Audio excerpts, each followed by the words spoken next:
فرماتے ہیں اہدنا الصراط المستقیم. یہ اب دعا ہے فطری انداز، چونکہ ہم نے حمد و شکر کا اظہار کیا، ہم نے اللہ تعالیٰ کی ربوبیت کا اقرار کیا، ہم نے اسے مالک یوم الدین تصور کیا، ہم نے اپنے آپ کو اس کی بارگاہ میں ڈال دیا،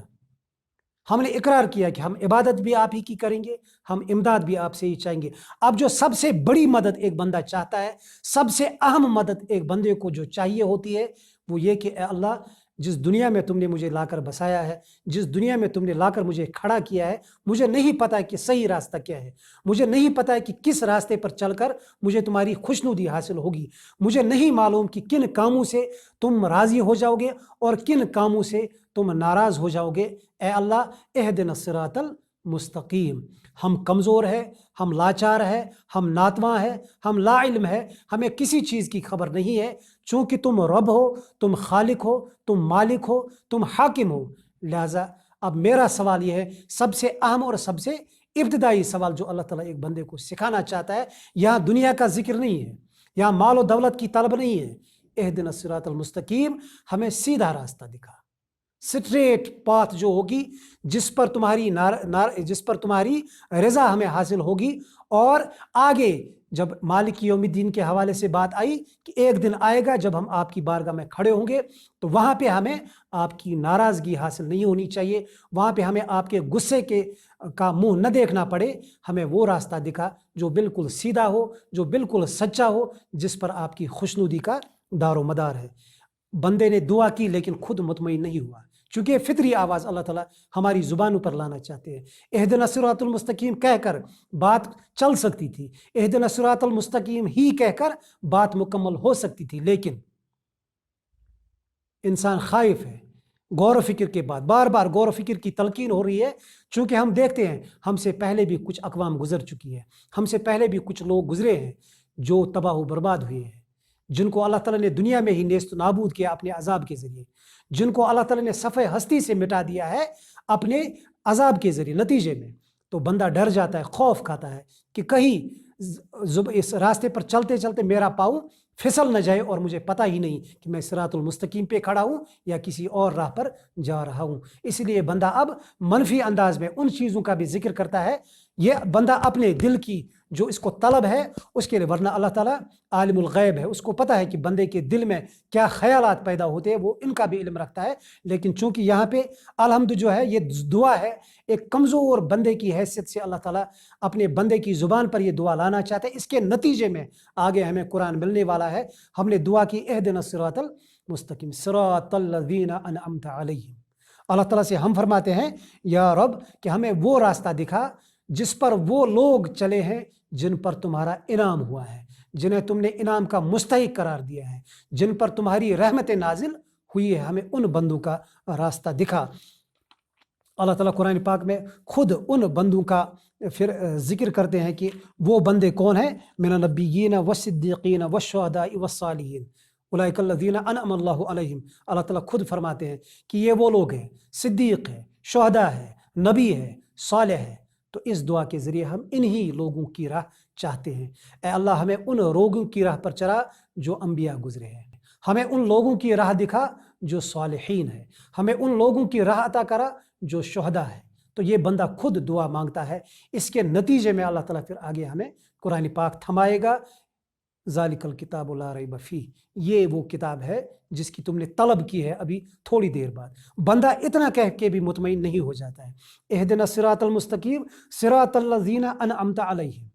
اور پھر ساتھ ہی غیر المغضوب علیہم ولا الضالین آمین.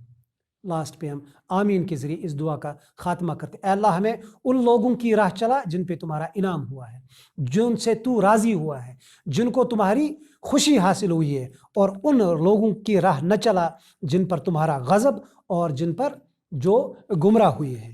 اس کے سلسلے میں مفسرین کرام نے بہت ساری چیزوں کی وضاحت کی ہے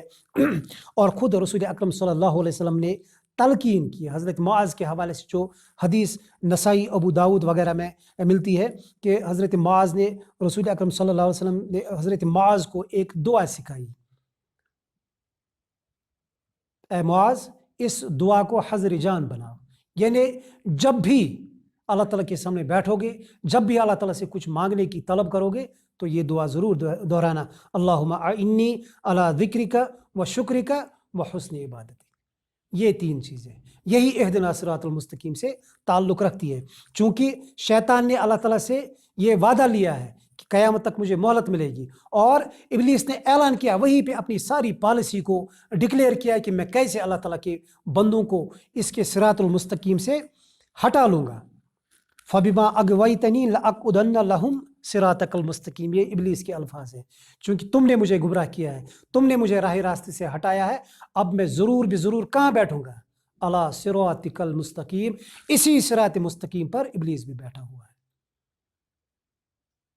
اسی صراط المستقیم پر اس نے گات لگائی ہے، اسی لیے اللہ تعالیٰ فرماتے اہدنا الصراط المستقیم، ہمیں سیدھا راستہ دکھا، ہمیں نیک لوگوں کی راہ چلا، صراط الذین انعمت علیہم غیر المغضوب علیہم ولا الضالین، غیر المغضوب علیہم، ان لوگوں کی راہ نہ دکھا جو گمراہ ہوئے ہیں، جو جن پر تمہارا غضب ہوا ہے، اور غضب کن پر ہوا؟ مغضوب علیہم، یہ معروف ہے ہمارے ہاں کہ اس سے مراد یہود ہے، ولا الضالین، اور گمراہ کون ہوئے ہیں؟ وہ نصارہ ہوئی ہے۔ ان آیات مبارکوں کو اگر عام ہی رکھیں، یعنی حضرت آدم علیہ السلام سے لے کر آج تک جتنے بھی لوگوں کو ان کے اعمال کی وجہ سے تمہارے غضب کا شکار ہونا پڑا، اے اللہ ہمیں اس راہ پر نہ چلانا، ہمیں وہ راہ نہ دکھانا، اے اللہ حضرت آدم سے لے کر اس وقت تک جتنے بھی لوگ گمراہ، چاہے وہ عیسائی تھے، چاہے وہ یہودی تھے، چاہے وہ مشرکین ہیں، چاہے وہ مجوسی ہے، چاہے وہ منافقین ہیں، ایک بندہ جب اس انداز میں اپنے دل کی فطری آواز سن کر اللہ تعالیٰ کی بارگاہ میں یہ دعا لے کر حاضر ہوگا، یہ دعا لے کر حاضر ہوتا ہے، تو یقیناً اللہ تعالیٰ وہ کتاب ہدایت اس کو جواب میں عطا فرماتا ہے، جس کے لیے آگے ہی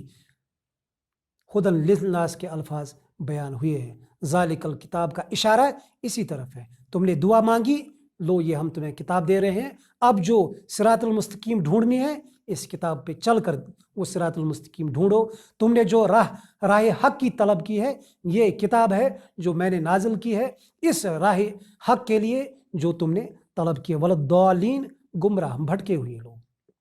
یہ پرٹیکولر صفت قرآن پاک میں عیسائیوں کے لیے ہی استعمال ہوئی ہے، یا اہل الکتاب لا تغلوا فی دینکم غیر الحق ولا تتبعوا اہواء قوم قد ضلوا من قبل واضلوا کثیرا وضلوا عن سواء السبیل، بھٹکی ہوئی ہے۔ یہود و نصارہ کی تاریخ ہمارے سامنے ہے، ان کی ایک ایک چیز کو اللہ تعالیٰ نے محفوظ رکھا ہے، اور قرآن پاک میں سب سے زیادہ جس قوم کی تاریخ دہرائی گئی ہے وہ یہی بنی اسرائیل ہے، صرف اس لیے اللہ تعالیٰ نے حکمت ہے اللہ تعالیٰ کی، چونکہ ان کو معزول کر کے ہمیں امامت کی اس عہدے پہ فائز کیا گیا ہے، ہمیں امامت کے اس عظیم منصب پر فائز کیا گیا ہے، تو بار بار اللہ تعالیٰ ہمیں قرآن پاک میں انشاءاللہ آگے ہم پڑھیں گے، اللہ تعالیٰ انگلی پکڑ پکڑ کر اشارہ کرتے ہیں کہ ان لوگوں کی طرح نہ ہو جانا جن کو ان کے بدعمالیوں کی وجہ سے، جن کو ان کی نافرمانیوں کی وجہ سے اس عظیم منصب سے پھر معزول ہونا پڑا۔ یہ ابتدائی سورہ ہے سورہ فاتحہ کے حوالے سے، اگر ہم اس حوالے سے اس سورہ مبارکہ پر غور کریں گے تو سمجھ میں خود بخود یہ چیزیں آ جاتی ہے کہ شریعت نے اس سورہ کو اتنی اہمیت کیوں دی ہے۔ ہم اور آپ دن میں 5 نمازیں پڑھتے ہیں، صرف فرض اور سنت ہی اگر ادا کی جائے تو کم از کم 32 مرتبہ اس سورہ کو دہرانا پڑتا ہے، اور اس کو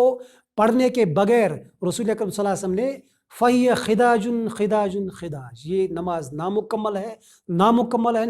یعنی جس میں سورہ فاتحہ نہ پڑھی جائے وہ نماز ہے ہی نہیں۔ تو یہ تب سمجھ میں آتا ہے جب ہم ان آیات کریمہ پر غور و فکر کریں گے یہ کیوں اتنی زیادہ اہم ہے۔ روانی آپ پڑھیں گے، بلا سوچے سمجھے پڑھیں گے، اللہ تعالیٰ بہرحال ہر چیز کو اس کی نیت کے حساب سے قبول کرنے والا ہے، مگر کیا ہی اچھا ہوتا اگر ہم اس سورہ کو 32 بار جو بندہ دن میں ایک چیز کا ورد کرتا ہے، ایک چیز کا وظیفہ تکرار کے ساتھ پڑھتا ہے، پھر اس کی زندگی پر اس کی کوئی چھاپ نہ ہو، اس کی زندگی پر اس کا کوئی عملی اثر نہ دکھائی دے، تو یہ منافقت ہو سکتی ہے، یہ ایمان نہیں ہو سکتا ہے۔ یہ اثرات اگر آپ ہماری زندگی میں اس سورہ کے پڑھنے کے بعد ہم بار بار اللہ تعالیٰ سے 32 بار ہم اللہ تعالیٰ کو دن میں کہتے ہیں نوافل کے بغیر،